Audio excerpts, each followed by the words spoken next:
Chanel can help you out with that. She's right there in the comments, so feel free to talk to her right now. All right, so let me ask you this, Michael. Let me give you a couple more stats on AI. And Okay. in case everybody wants to know, I love investing in AI. I mentioned, I think last night we were talking, and I mentioned one AI company I'm going to buy today, Micron. I'm going to buy some shares of Micron. So somebody type Micron in the chat. The ticker symbol is MU. So feel free to take a look. I'm going to buy some shares of that. All right, so here is a couple more facts I want to throw at you and just to get your thoughts on this. Some AI influencers, a lot of them have millions of followers. There's one called Lee Miguela who has over between 2 and 4 million followers. So they're becoming these A-list celebrities. AI influencers, they never sleep. They post nonstop, so they can do hundreds of posts per day across many platforms.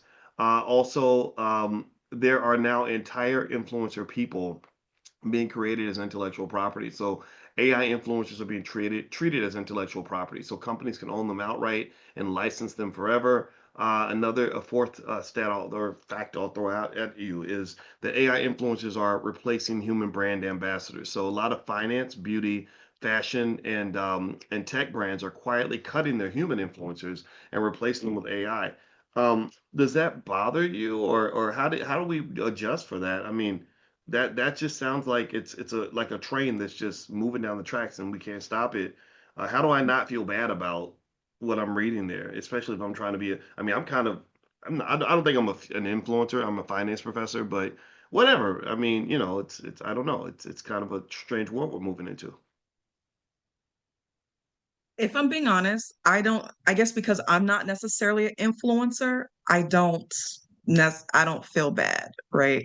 I mean, yeah, I don't.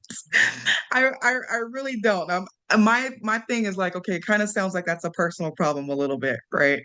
And so you need to figure that out because there's so many people that are not influencers. Like it's rare to succeed in that market. You know what I'm saying? So I don't feel bad.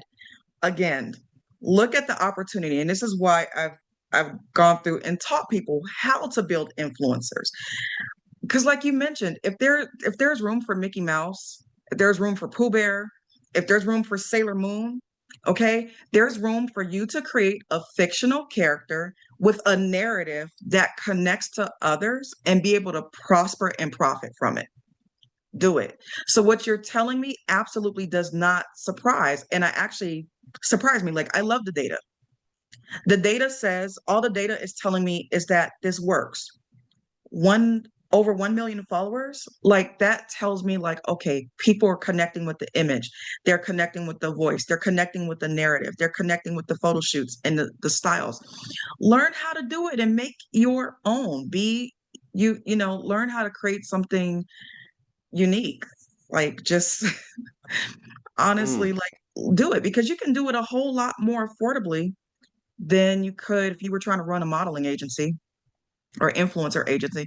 Do you know influencers will take out loans, really, really expensive loans, just to be able to shoot inside of houses that they don't own? They go into debt doing this stuff. Okay, they'll take out super expensive loans just to drive cars that we seen with cars that they do not own and hope this is not a good business model, period, right?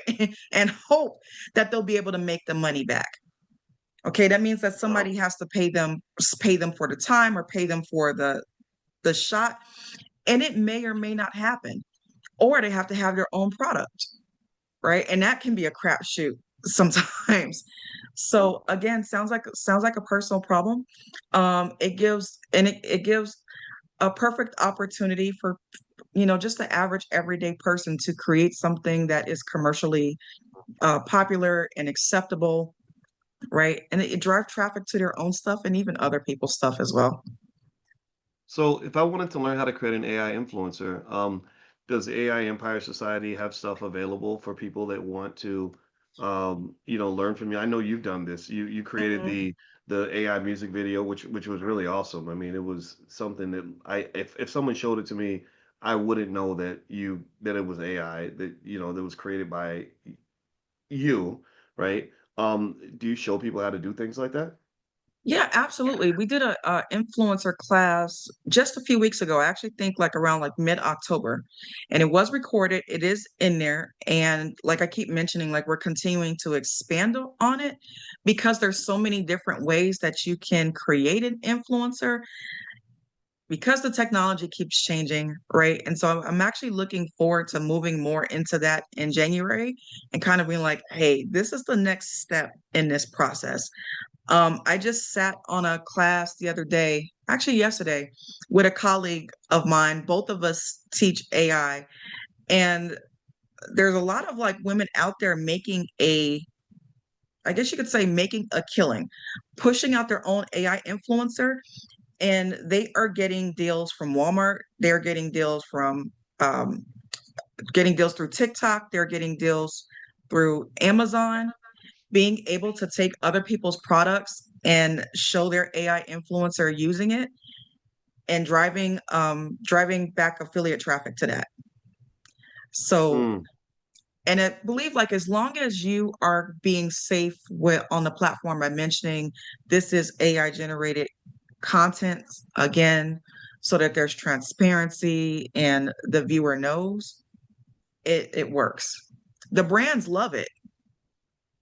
The brands absolutely love it. They're like, wait a minute, you're able to take my product and create a whole set around it that I didn't have to pay for up front, right? mm. All I have to do is pay you a percentage of the sales.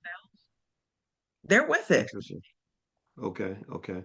Well, it seems to me like it's it doesn't. The reason I strongly believe it won't replace humans is because, um, most of the time, new technology doesn't completely replace the old. It just gives a new alternative or maybe democratizes it. Like airplanes didn't replace trains. They just gave us another way to travel. Trains are still here.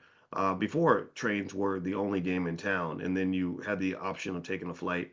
TVs didn't replace radio, but I'm sure there were people who thought that they would. They were like, well, why would you just listen to something when you could watch and listen at the same time? Well, because you might be driving, right? But even when television came along, not everybody was driving, right? So maybe they couldn't visualize a world where everybody was driving to work and stuff like that, right? So I think it's really a matter of saying you're gonna get in where you fit in. It's not the end of the world. And I hope everybody at the very least that's listening kind of understands how to process this without going into like some doom and gloom mindset about it, and then also without sort of doing things that are not very productive, like I hate AI and I don't do I'm not gonna I refuse to even use it or touch it. I just ain't gonna mess with it. I think that's gonna jeopardize your opportunities going forward.